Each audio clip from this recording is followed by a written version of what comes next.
नमस्कार. माझं नाव जयवंत रामदास भुतकर. मी रचना पार्क आयविंग साई सिटीमध्ये कोपरगाव या गावामध्ये वास्तव्यास आहे. मी शिक्षक म्हणून नाशिक जिल्ह्यामध्ये येवला तालुक्यात कार्यरत आहे. या फ्लॅटमध्ये बरेचसे ॲप्लायन्सेस आम्ही यूज करतो. त्यामध्ये 2 टी व्ही, मोठे टी व्ही आहेत. त्याचप्रमाणे एअर कंडिशन AC लावलेला आहे मी. 2 गिझर आहेत, 1 फ्रीज आहे आणि कुकिंगसाठी जे आपण चिमणी वापरतो त्याच्यामुळं आमचे जे युनिट्स आहेत ते जास्त यूज होतात.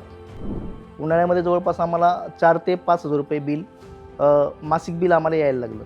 त्यानंतर मी सोलर बसवण्याचा निर्णय घेतला आणि शक्ती सोलर ही अशी कंपनी आहे की त्या कंपनीच्या अंतर्गत आपली सर्वप्रथम स्वदेशी कंपनी आहे आणि त्यामध्ये पूर्ण एका छताखालीच सर्व त्याचे जे पार्ट्स असतील, सर्व इन्स्ट्रुमेंट्स असतील, सर्व ते एका छताखालीच बनलं जातं.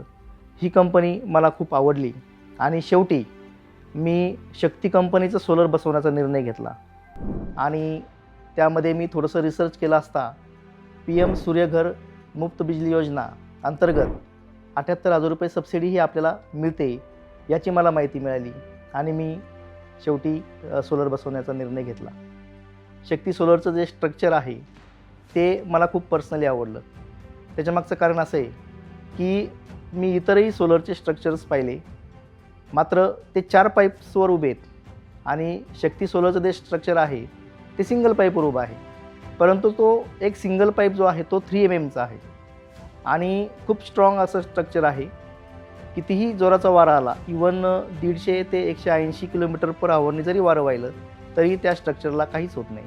हे जे स्ट्रक्चर आहे हे नॉन फॅब्रिकेटेड टाईपमध्ये येतं.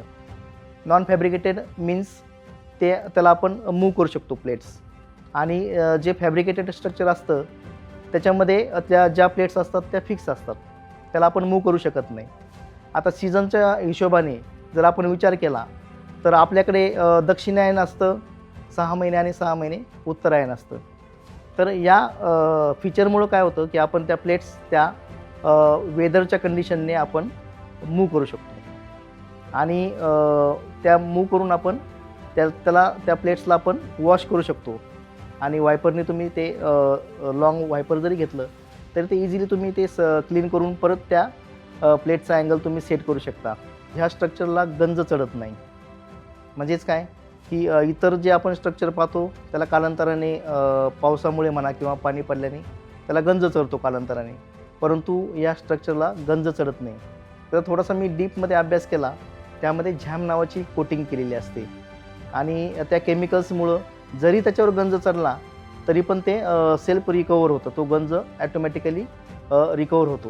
की शक्ती सोलर रूफटॉप्स मी जेव्हापासून बसवलं आहे तेव्हापासून माझं जे विजेचं बिल आहे ते निव्वळ 120 रुपये येतं. जे की मी पहिलं 4 ते 5 हजार रुपये मी विजेचं बिल भरायचो.